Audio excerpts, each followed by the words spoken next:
I've got a 77 Ford. I think it's got a 330 in it. Not sure if it's the original motor or not. And I almost think it's an old U-Haul truck. It's got a flatbed, welding bed sort of thing.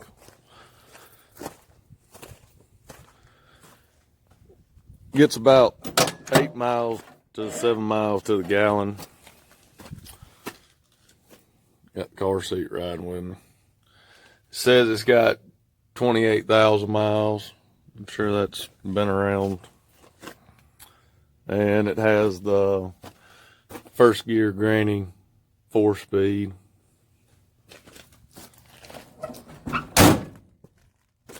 I think the main reason truck is for it to have, I think that'd be a reason why it has this 330 engine in it in such a late year model.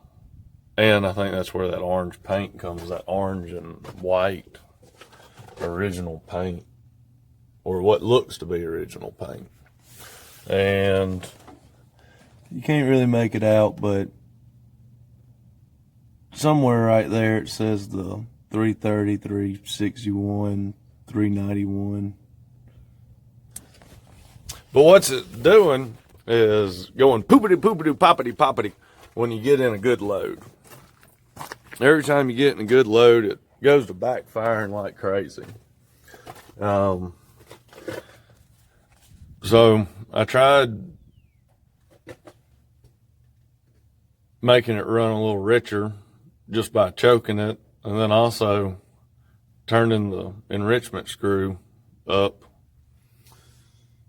which it could be that bend in that fuel line. So I haven't really done anything to fix it yet. I found a loose spark plug, and one of them plugs blowing out a little oil. It burns a little oil. It's burning less the more I run it. But I just wanted to get this little intro part to it filmed so I could, if I fix it, I got the decal in the truck. It came off the other day at the car wash.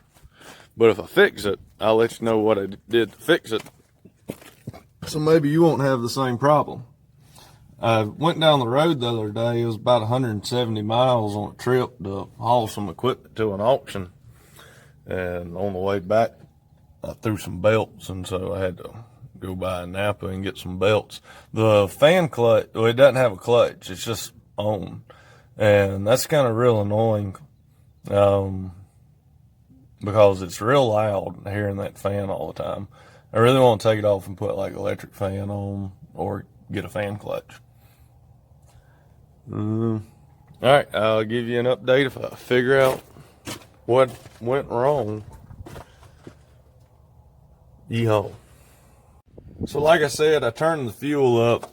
Here's your idle screw, and on the back side of that there carburetor, you got your fuel screw. That's a 2-barrel, by the way. Now, the second thing that didn't fix it. I done tried it, didn't do no good. Second thing I'm gonna try to do is, it's got a tachometer,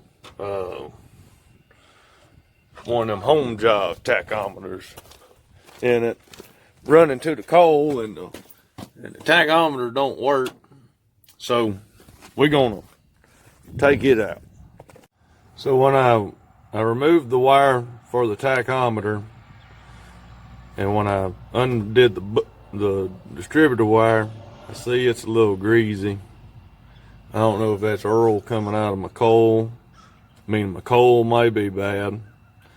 And I'm just going to inspect the wire. It feels pretty good. And I rerouted it just in case it had rubbed in some other spot. But I'm going to clean the end of that, and then I'll do a test run and let you know. Took the wire off, cleaned it up, see what happens.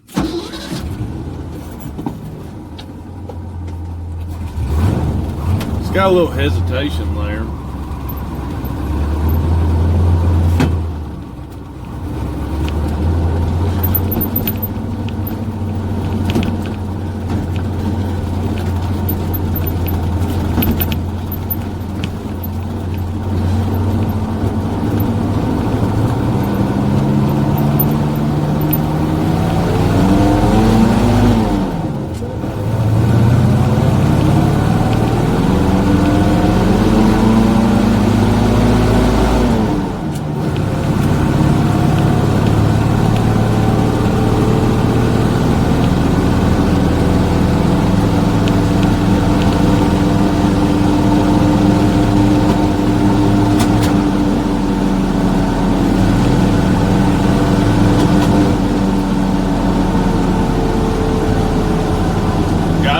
f350 and it goes to backfire.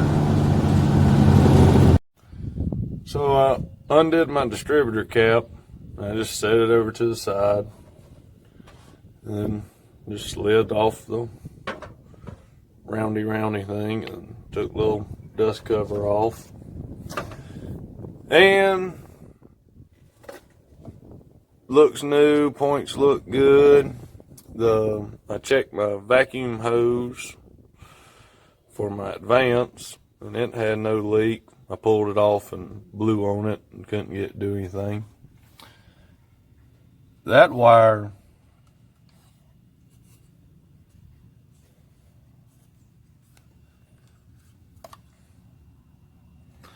there looks a little bad, and it's just a flat head and a Phillips head, so I may replace it real quick. So I replaced that little red wire. It was not insulated, which I don't think matters, but now it is insulated. And I used a wrapped wire, not a solid piece of wire, because it has to flex with the Advance. And I made sure my terminal not going to hit the wall when it advances, so it shouldn't be in the way. And I sprayed a little cleaner in here, and after I got done spraying the cleaner, I lubed up this 8-lube cam for my points.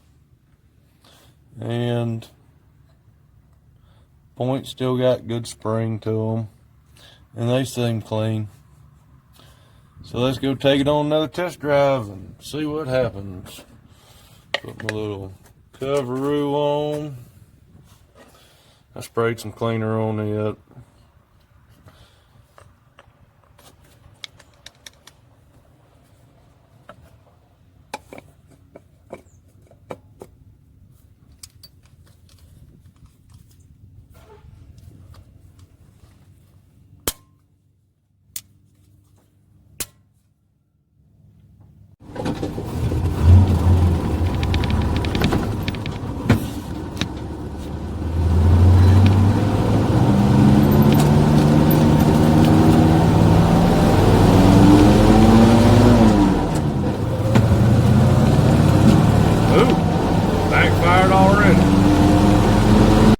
Well, that didn't seem to fix nothing.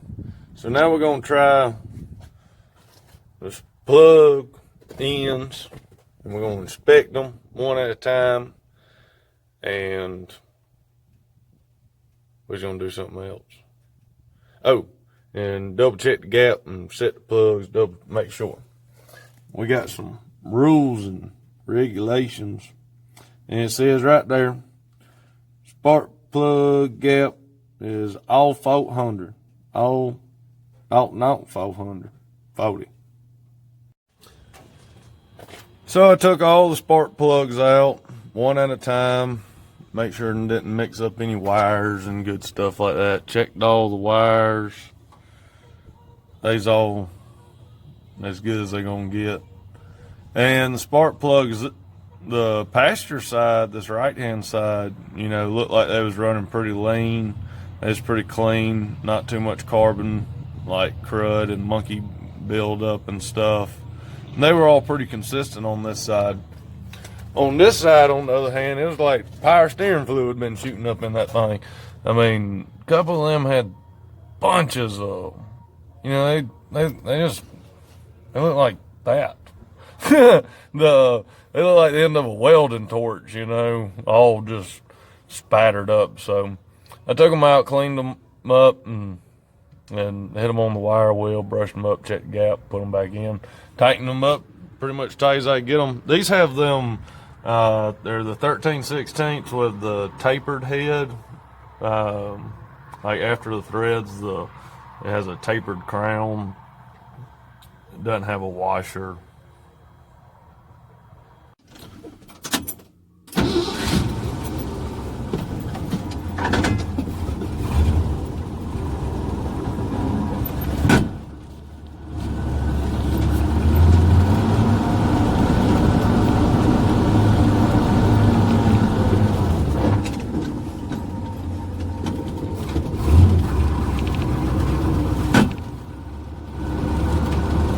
start off in the second 99% of the time.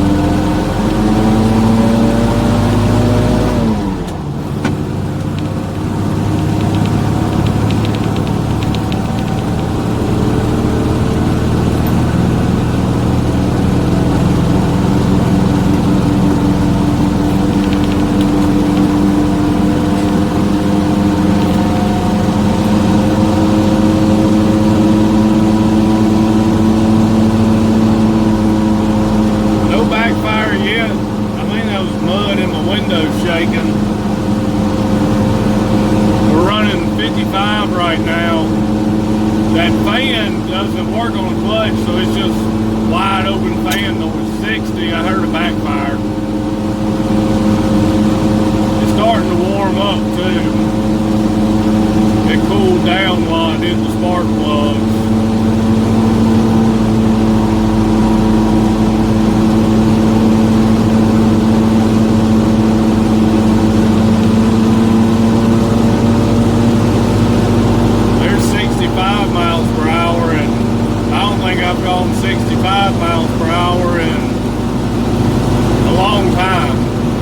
In this truck, under its own power, not going downhill.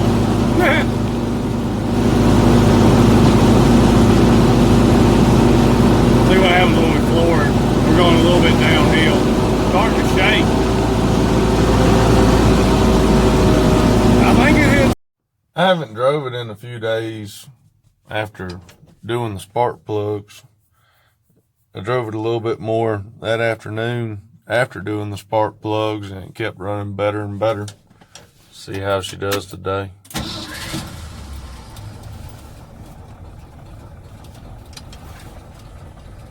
I didn't press the gas yet. Oh, well.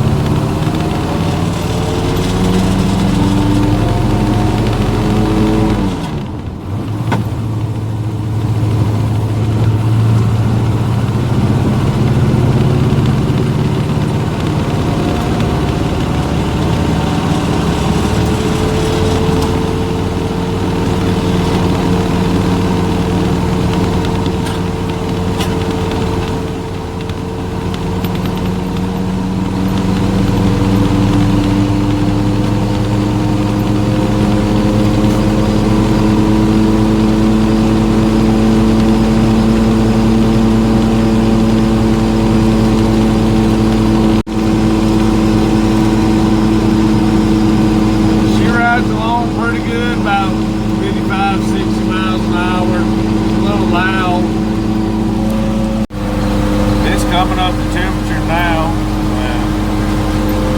It seems to ride good, right about 55, 60. We're going to try to pass this joker here.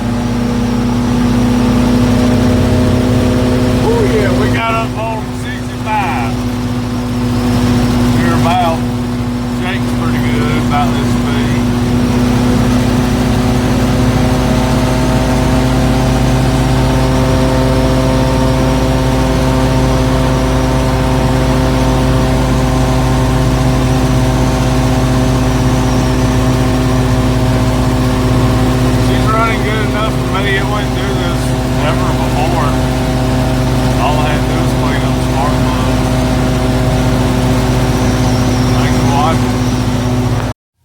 So I've drove it about 200 miles running around this, that, and another, and it didn't want to crank. It flooded out on me there one or two times, so I've just pretty much adjusted on the carburetor. I leaned it out. I screwed it all the way in, that adjustment on the back, and screwed it all the way back out. I mean, screwed it all the way in, turned it about a turn and a half, maybe 2 turns. Seems to be doing all right. we're gonna. Oh, and my throttle advance, not the advance, the pusher pump, whatever the pump on the carburetor, it was engaging immediately, and I adjusted it down to where it only engages about quarter throttle.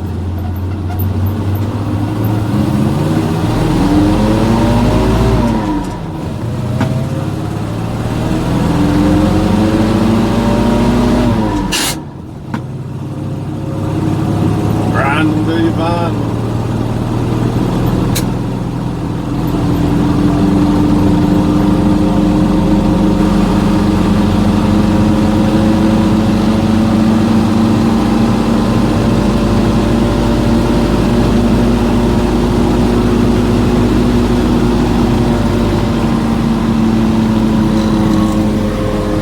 Starts shaking real bad around 60 or something. If you don't have any